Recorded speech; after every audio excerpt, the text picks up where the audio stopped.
The Radio Memories Network is brought to you in part by Liberated Syndication, podcast publishing made easy, libsyn.com. That's libsyn.com.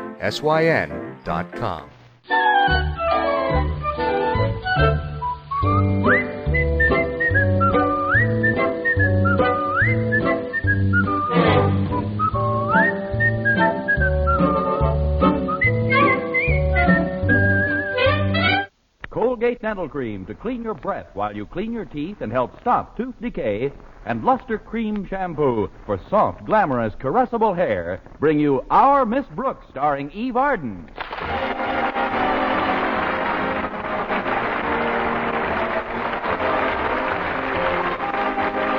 It's time once again for another comedy episode of Our Miss Brooks, written by Al Lewis. Well, most of us have our good days and our bad days. And our Miss Brooks, who teaches English at Madison High School, is no exception to this rule. They say there are days when it doesn't pay you to get out of bed. Well, last Friday, when my rent was due, was just such a day for my landlady, Mrs. Davis. I brought the subject up as soon as we had started to eat breakfast. I'm terribly sorry, Mrs. Davis, but I'm afraid I have some bad news for you. It's about the rent. You mean last month's rent? You haven't got it yet? I mean this month's rent. I haven't got it again. Well, don't worry about it, dear. How does that old joke go again? There's no sense in both of us worrying. What am I laughing about? I'm broker than you are. Maybe so, Mrs. Davis, but you don't owe you as much as I do. But all hope isn't lost, though. I found out this week that I still have a chance to become head of Madison's English department. Really? Yes. In fact, I'm supposed to have a meeting with Mr. Stone of the Board of Education this morning. Where, Connie? In the office of our beloved principal, Mr. Conklin. I see. Do you think Mr. Conklin will put in a word for you? That's why I want to get there early. I think I know the word. Actually, though, I'm not too worried about Mr. Conklin's attitude toward my teaching ability. Is it up to Mr. Stone to make the recommendation for Madison's new head of the English department? Yes, it is. And I understand that he won't recommend any promotions without a personal interview. That's why I asked Walter Denton to pick me up a little earlier this morning. He'll be here, Connie, and I know you'll get the position. I hope so, Mrs. Davis. You see, it isn't just the honor involved. It's the cash. The promotion carries a raise with it. Just think, I'll be able to pay you back the rent I owe, buy some new clothes, do my Christmas shopping, pick up a new winter coat, maybe even put a down payment on a car. Oh, that's wonderful, Connie. How much of a raise goes with this job? $2 a month.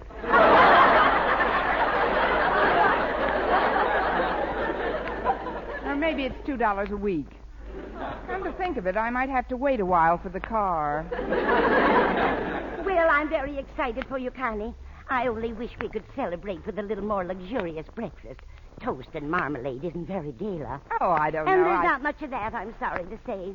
I tried to call the market this morning, but our party line was in use. In fact, it's almost always in use. Yes, I know. Every It's time... some woman named Grace, and she's always talking to a friend of hers named Bertha. It's so frustrating sometimes when you want to make a call, and every time you pick up the phone, someone's talking. I know. I And try to get in isn't- there. The things they were talking about were of any importance. They just go on and on and on and on. Mrs. Davis, They never really... give anybody a chance. You'd think they'd get the idea, though, after hearing my receiver click a few times. Mrs. Davis, But I would no, like to say... no. They just go on chattering about nothing. Yakata, yakata, yakata. Honestly, sometimes I could Mrs. Davis, Yes, honey. deposit 5 cents for another 3 minutes, please. Oh, I'm sorry, dear. I guess I got carried away. Have some more coffee. Thanks, I will. Here's my cup. I wonder what's keeping Walter Denton. My interview with Mr. Stone's at 9 sharp. Well, it isn't 8:30 yet, Connie. But if it'll make you feel any better, why don't you give Walter a ring? Good idea. Excuse me.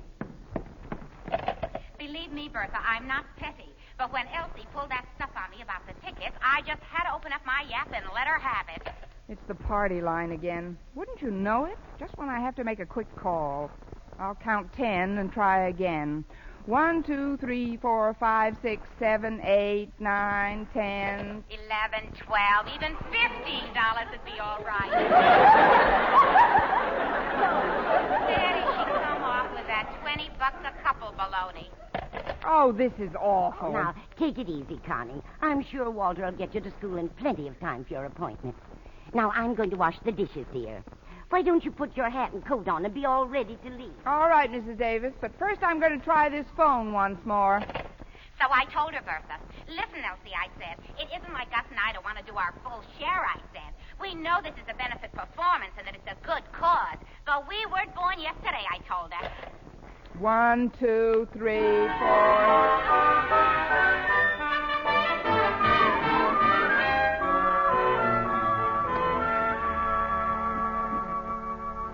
I can't understand why Walter Denton isn't here yet, Connie. It's almost 10 minutes to 9. Too late to take a bus. It was too late to take the bus half an hour ago. I'd take a cab if I had the money, or if you had the money. Have you, Mrs. Davis? Don't bother answering. I can tell by your face. Of course, it only takes 10 minutes to drive to school the way Walter drives, but if he doesn't show up within a minute or two, I'd better call Mr. Conklin and tell him I'll be a little late. Then when I'm all ready to forgive and forget, Bertha, what do you think Elsie has the nerve to say to me? Will you please stop talking for just a minute? Exactly, Bertha. Will you please please stop talking for just a minute, she said. Will you answer the front door, Connie? I'm stacking the dishes. All right, Mrs. Davis. Hang on a minute, will you, Bertha? I think I hear my doorbell ringing. It's not your doorbell that's ringing. It's... Oh, what's the use? Well, it's about time. Oh, it's Harriet Conklin. Come in, Harriet. Thanks, Miss Brooks. What are you doing at home, Miss Brooks? You should be on your way to school by now. So should you, Harriet. I know it, but Daddy left the house early this morning and asked me to be sure and see that you got to school on time. So I called Walter Denton, and he said he'd pick me up on his way over to school to pick you up. But then he called back and said his car had broken down and he had to walk to school, and when he tried to phone you, all he kept getting was a busy signal. So I took the bus over here to tell you, and now we're both going to be late, and Daddy will have our scout because Mr. Stone is waiting to see you, too. If that sentence doesn't win this year's Nobel Prize for Literature, you've been cheated. Please, Miss Brooks, you've got to call Daddy right away. I've tried to, Harriet, but we've got a party line, and their phone's been in use all morning. That's why Walter got a busy signal when he called. But I'll give it another whirl. So we took the tickets, Bertha. After all, why be small for the sake of a few dollars? If Elsie wants to be that way, that's her business. Grace Gibble is different. Even if this were drafting off at you, Hudson, I'd rather be open and above board than do anything else. Except talk. Oh, hang on a few minutes, will you, Bertha? I have to put up my pot roast now. Gus likes it at least once a week. Tonight's the night. Hang on. Just a minute. Please don't go away. Who's going away? I'll just sit and drink a Coke till you get the meat on, Grace. Fine, honey. This way we'll keep the connection open between us. I'm on a party line, you know, and boy, can those people who share this phone with us shoot the breeze.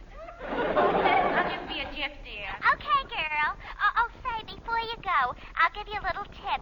Have you got any bay leaves home? Yeah? You got a lot of bay leaves home? Yeah? Well, stick them in your mouth and jump in the stove with the pot roast.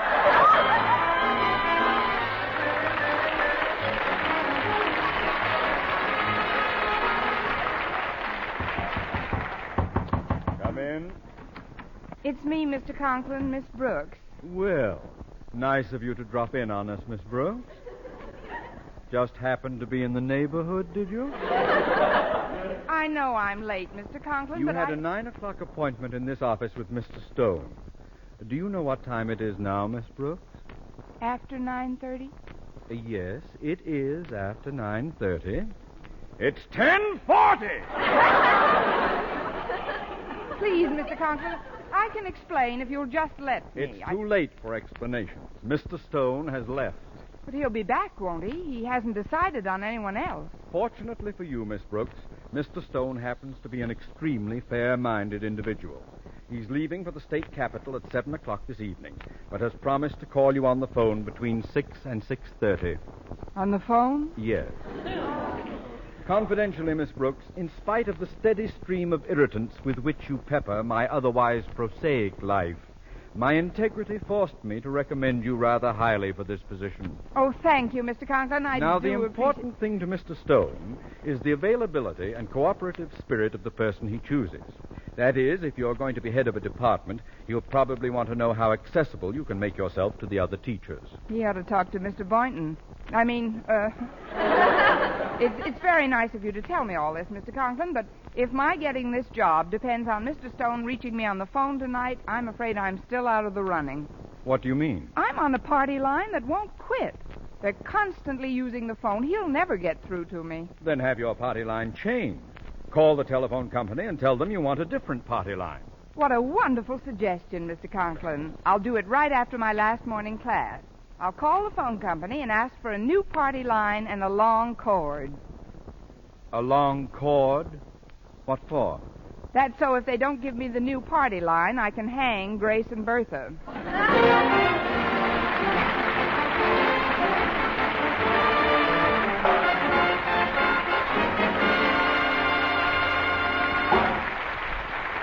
Our Miss Brooks, starring Eve Arden, will continue in just a moment. But first, here is Vern Smith. Now, proof that brushing teeth right after eating with Colgate Dental Cream helps stop tooth decay before it starts. Continuous research, hundreds of case histories, makes this the most conclusive proof in all dentifrice research on tooth decay. Eminent dental authorities supervised hundreds of college men and women for over 2 years. One group always brushed their teeth with Colgate right after eating. The other followed their usual dental care. The group using Colgate Dental Cream as directed, using Colgate's exclusively, showed a startling reduction in average number of cavities, far less tooth decay. The other group developed new cavities at a much higher rate. No other dentifrice offers proof of these results. Modern research indicates decay is caused by mouth acids, which are at their worst right after eating. Brushing teeth with Colgate as directed helps remove acids before they harm enamel. Yes, Colgate contains all the necessary ingredients, including an exclusive patented ingredient for effective daily dental care. So remember, always use Colgate Dental Cream to clean your breath while you clean your teeth and help stop tooth decay.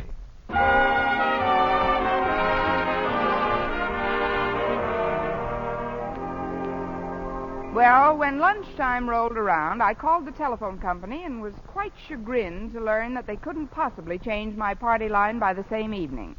So I determined to put into effect Plan X, which decoded meant Operation I'll Face the People and Ask Them to Keep Off the Line from 6 to 6:30. I told Walter Denton about my scheme when I ran into him in the school cafeteria. I can't tell you all the details, Walter, but it's absolutely essential that my phone is clear this evening. And there's only one way I can accomplish it. Will you help me? Now, as always, Miss Brooks, my sword, my heart, and my life are dedicated to your service. Thanks, Walter. Now pick up your jacket. I can step over that puddle of chicken broth. Sit down here a minute, Walter, and I'll tell you what I'd like you to do for me. Okay, Miss Brooks. First of all, I looked up the address of my party line playmate, Grace Gribble, and I found out that it's quite a distance from my place.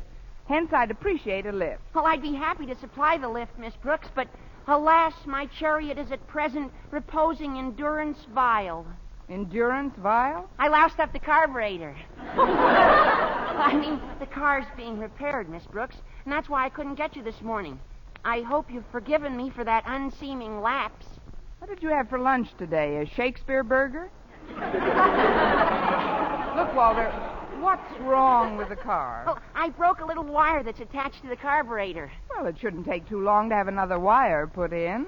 Oh, no, but when the wire broke, it got tangled up in the fan belt and ripped it to pieces.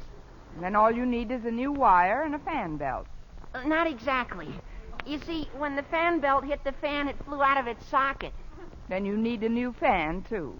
Then when the fan flew into the radiator, the water poured into the distributor and ruined it and the spark plugs. So all we need is a new fan belt, fan, radiator, distributor, and spark plug. And a new sign by the trolley tracks around the corner. A new sign? That's what I smacked into when I busted that little wire. I promised the officer I'd replace the sign. What did the sign say, Walter? Safety zone. If I knew jujitsu, you'd be lying across that steam table by now. Look, I've got to get out to 145 Collier Drive today, Walter. That's where the Gribbles live. Have you any suggestions? Oh, sure. Now, I happen to know that Mr. Boynton just got his car all fixed up. I was in the repair shop when he paid his bill. Mr. Boynton? That's right. So, why don't you ask him to drive you this afternoon? This way, you will not only get to your destination promptly, but both you and Mr. Boynton will be in the company of people who obviously mean much more to each other than shows on the surface so far. Kill me, I love this type of boy.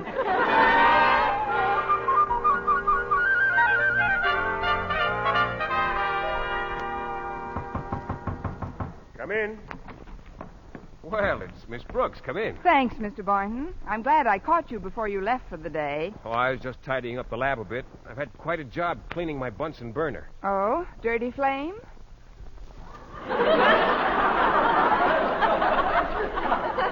Something seems to be stuck here.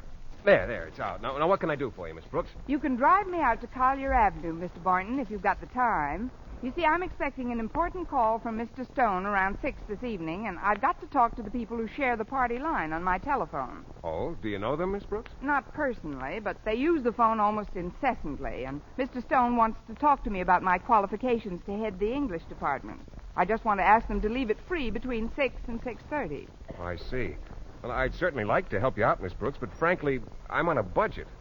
I don't want you to buy me these people. I just want to lift to their house. You don't understand.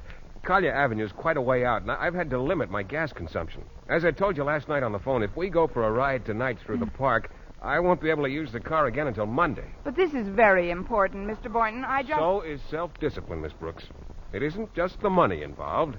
Although I find by purchasing only 3 gallons a week instead of 4, I save 83 cents a month.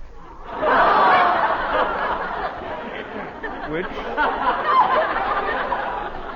when you add it up, in a few years, it comes to a pretty penny. Believe me, Mr. Boynton, saving a pretty penny may be fun, but you can also get a kick out of spending an occasional ugly quarter. If it's just a question of gas rationing, suppose I replace whatever gas is used up. Please, Miss Brooks, are you suggesting that I take money from a woman? No, gas. No, it's out of the question. All right, then I'll let you pay for it. Well, that's not the solution either. It's a matter of principle with me. If I throw my budget out the window this time, I'll be tempted to do it again.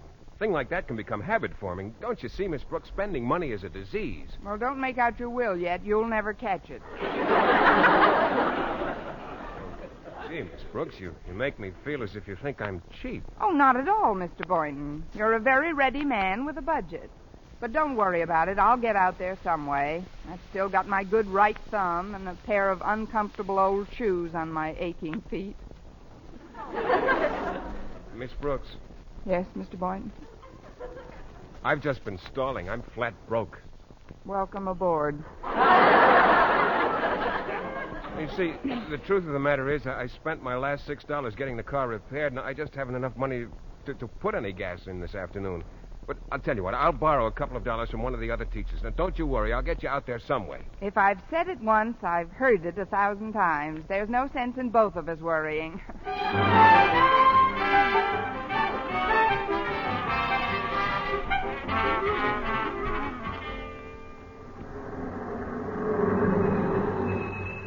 Well, here we are, Miss Brooks, 145 Collier Avenue. If you don't mind, I'll wait out here in the car while you talk to the Gribbles. All right, Mr. Boynton. I'll just be a few minutes.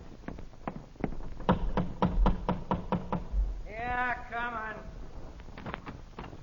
Oh, yes, ma'am. Mr. Gribble? Yes, ma'am? I'm Miss Brooks. I share the party line on your telephone with you. There's something I'd like to speak to you and Mrs. Gribble about. Oh, well, come in, Miss Brooks. Sit right down here in the living room. Thank you. My wife will be out in a minute. She's on the telephone. Naturally. I beg your pardon? Nothing, Mr. Gribble. You see, the reason I dropped over is to ask a little favor. I've always tried to be a good party line neighbor. Oh, so have we, Miss Brooks. I don't see any reason why people on a party line should get into hassles, do you? Well, I believe if you just respect one another's privacy, everything will work out fine. Well, the minute we pick up the receiver, if we hear another voice or somebody dialing, we hang right up. That's fine, Mr. Gribble. So do I, but Mrs. Gribble is on the phone quite a bit, and tonight I'm expecting a terribly important call between 6 and 6:30, and I wonder if you could sort of keep off your phone until I've talked to my party. Oh, I don't see why we can't work something out. I'll talk to Grace about it right now. Pardon me, just 1 minute. You know how Elsie is, Bertha. Some people you just can't reason with. Grace, come here, man. I'm talking, Gus. I told Elsie, let sleeping dogs lay there, why don't you? But do you think she'd listen? Hey, Grace, we got company. Tell Bertha you'll talk to her later on. Company? Listen, Bertha, hang on, will you? I'll be back in a couple of minutes. Who is it, Gus? It's the young lady who shares our party line, Grace. Come on in, I'll introduce you. Miss Brooks, this is my wife, Grace. How do you do? How do, Miss Brooks? I'm sorry if I disturbed your conversation. Oh, but that's all right. Bertha don't mind hanging on. She waits for a half hour sometimes. She's very loyal that way. Miss Brooks wants to ask a favor, Grace, about the telephone. Well, what is it? Well, I'm expecting a terribly important call tonight, Mrs. Gribble, between 6 and 6:30. From Mr. Boynton? Mr. Boynton? Why, no, but how did you... You and that Boynton. He ain't got much get up and go in him, has he? Well, please, Mrs. Gribble, You all set for your ride around the park tonight?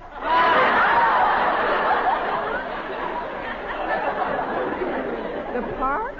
Well, how did you know that? Last week it was the zoo. This week it's the park. Doesn't he ever take you any place that costs money? Listen, Mrs. Gribble, Mr. Boynton isn't cheap. It's just that he's a school teacher, too, and, well, we enjoy going to the places we go to when we go to them. An English teacher should talk better. You're alone, Gus. She's a little excited. Listen, Miss Brooks, I think you're a very considerate person. Believe me, when you offered to chip in for the movies last Wednesday night, when Boynton said he was a little short, it was very touching. I was so thrilled I almost hung up.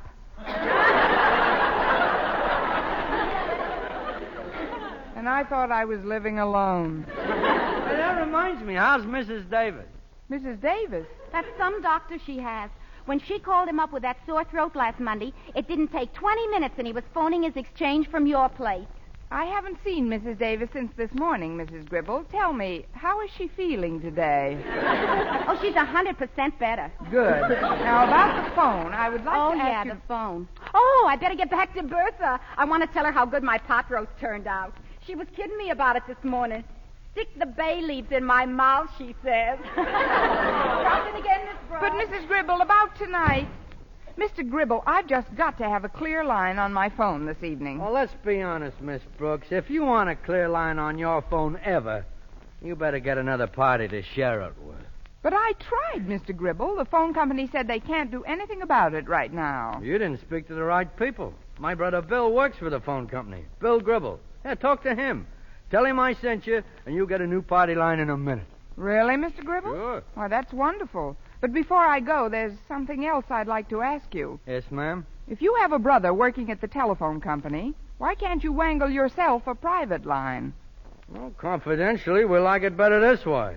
Yeah, the party line's a great relaxation. You see, Miss Brooks, we haven't got a television set. But,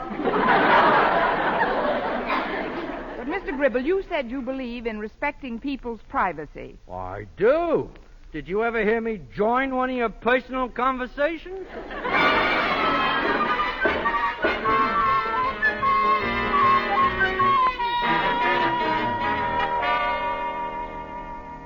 What time is it now, Mrs. Davis?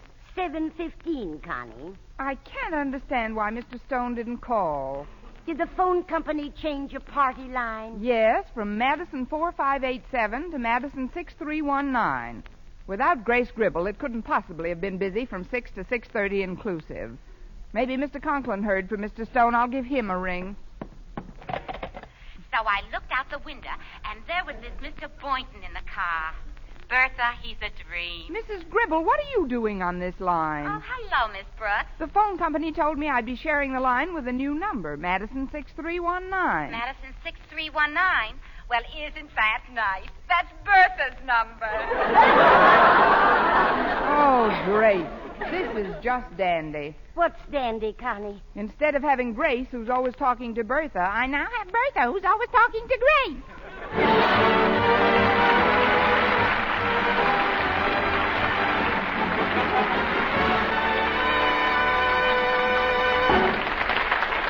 Eve Arden as our Miss Brooks returns in just a moment, but first...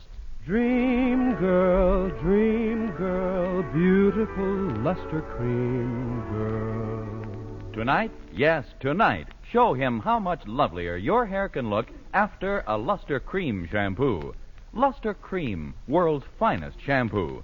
No other shampoo in the world gives Kay Daumit's magic blend of secret ingredients plus gentle lanolin.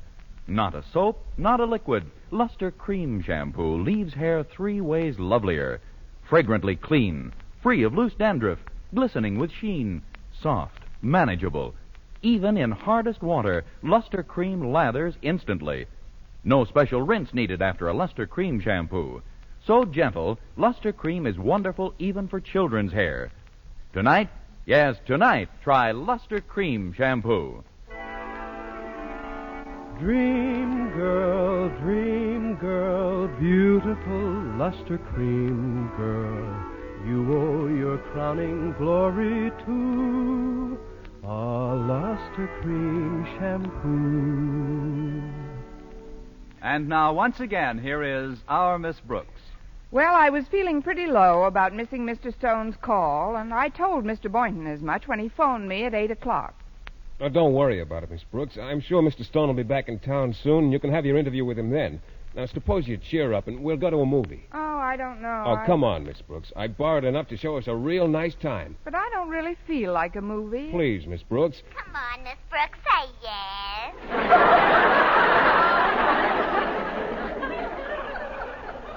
Who was that?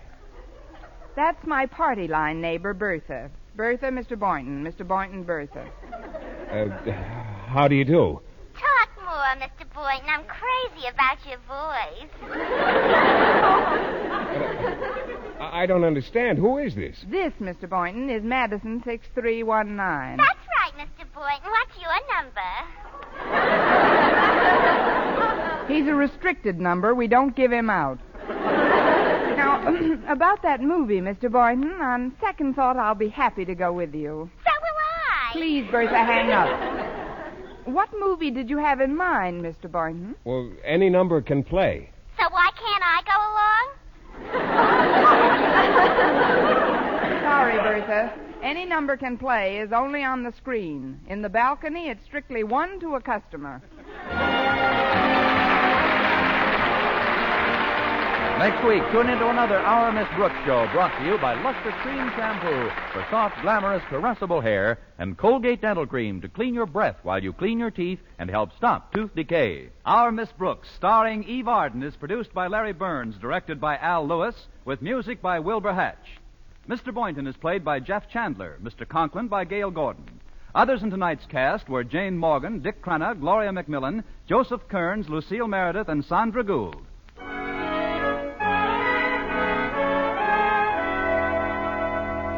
Men, here is actual, factual proof of more comfortable, actually smoother shaves by using Palmolive Lather Shaving Cream. 1,251 men tried the Palmolive Lather way to shave described on the tube. And no matter how they shaved before, 3 out of 4 got more comfortable, actually smoother shaves. Try Palmolive Lather Shaving Cream. See if you don't get more comfortable, actually smoother shaves the Palmolive Lather Shaving Cream way.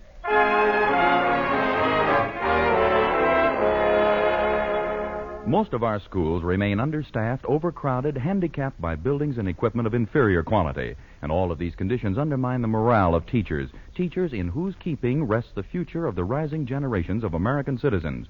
There's a continuing shortage of teachers themselves, reflecting the fact that educational crisis is still with us. You can help by taking an active part yourself in parent-teachers organizations and local educational groups. Remember, our teachers mold our nation's future, and in that future, you have a vital stake. For mystery liberally sprinkled with laughs, listen to Mr. and Mrs. North Tuesday evening over most of these same stations. And be with us again next week at the same time for another comedy episode of Our Miss Brooks. Bob Lamont speaking. This is CBS, the Columbia Broadcasting